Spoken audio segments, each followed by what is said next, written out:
পিতা পুত্র পবিত্র আত্মার নামে আমেন। খ্রিস্টে আমার পরম প্রিয়জনেরা, আজ সেপ্টেম্বর মাসের 9 তারিখ মঙ্গলবার। আর আজকে ডেলি মান্না ঈশ্বরের বাণী প্রতিদিন নেওয়া হয়েছে লোকরচিত মঙ্গল সমাচার থেকে 6 অধ্যায় 12 থেকে 19 পদ। এসে আমরা ভক্তিভাবে আজকের পাঠটি শুনি। যিশু একদিন প্রার্থনা করতে কাছের পাহাড়টিতে গেলেন। তিনি ঈশ্বরের কাছে প্রার্থনা করেই সারা রাত কাটালেন। তারপর সকাল হলে তার শিষ্যদের তিনি কাছে ডাকলেন আর তাদের মধ্য থেকে 12 জনকে বেছে নিলেন। এদের তিনি নাম দিলেন প্রেরিতদূত। এরা হলেন শিমন, যিশু যার নাম দিলেন পিতর, তিনি, তার ভাই আন্দ্রিয়, জাকব, যোহন, ফিলিপ, বাতলমিয়, মতি, টমাস, আলফের ছেলে জাকব, উগ্রধর্মা বলে পরিচিত শিমন, জাকবের ছেলে যোদা, আর যোদা ইস্কারিয়ত, যিনি পরে বিশ্বাসঘাতক হয়েছিলেন। এই 12 জনকে সঙ্গে নিয়ে যিশু পাহাড় থেকে নেমে একটি সমতল জায়গায় এসে দাঁড়ালেন।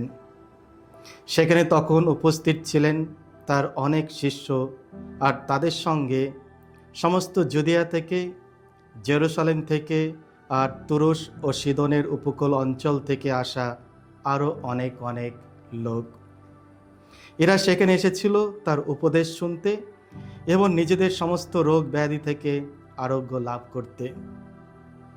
যারা অপবিত্র কোনো বিদেহী আত্মার প্রভাবে পীড়িত ছিল, তারাও এসে সুস্থ স্বাভাবিক হয়ে উঠতে লাগলো।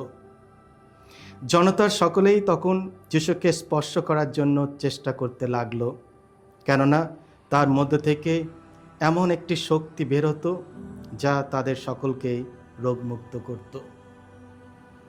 এই হলো প্রভু যিশুর মঙ্গল সমাচার। প্রভু যিশু তোমার মহিমা প্রচারিত হোক। খ্রিস্টে আমার পরম প্রিয়জনেরা, আজকে সুসমাচারে আমরা দেখি যিশুর দুটি আলাদা স্থান এবং দুটি আলাদা কার্যকলাপ।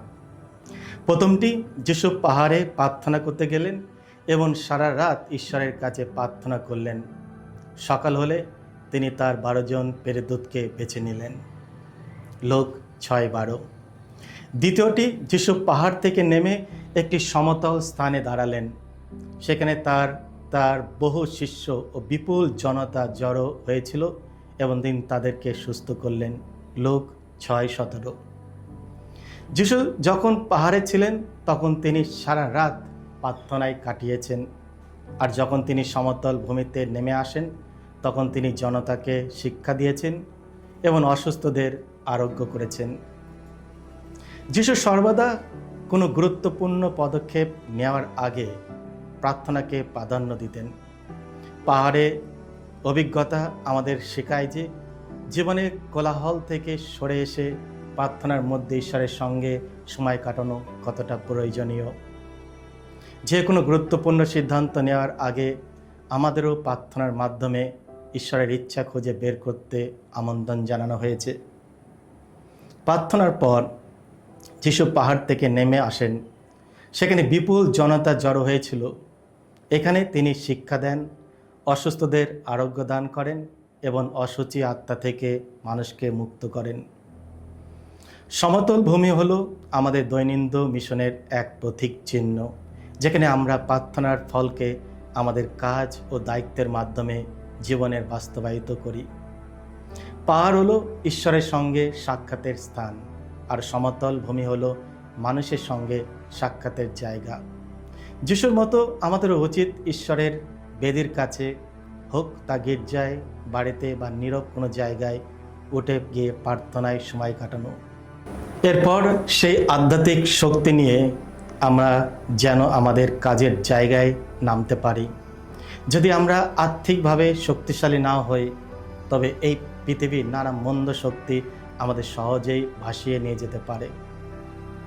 মানুষের সঙ্গে শারীরিকভাবে থাকার আগে যিশু প্রথমে পিতার সঙ্গে আধ্যাত্মিকভাবে ছিলেন।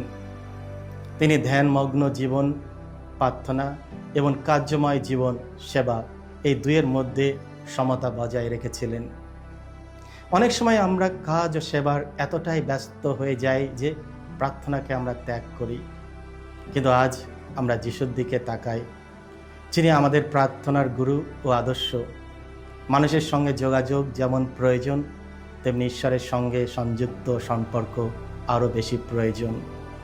এসো আমরা প্রভুর দিকে তাকাই, তার কাছে প্রার্থনা করি, তিনি যেন আমাদের শিখিয়ে দেন কিভাবে প্রার্থনা করতে হয় এবং কিভাবে সেই প্রার্থনার শক্তি কাজে লাগিয়ে মানুষের সঙ্গে একটা মধুর সম্পর্ক তৈরি করতে হয়। এসো আমরা একে অপরের জন্য প্রার্থনা করি, যাতে আমাদের এই চেষ্টায় প্রভু যিশু আমাদের যেন সাহায্য করেন। সকলকে জয় যিশু। ঈশ্বর আপনাদের সকলকে আশীর্বাদ করুন।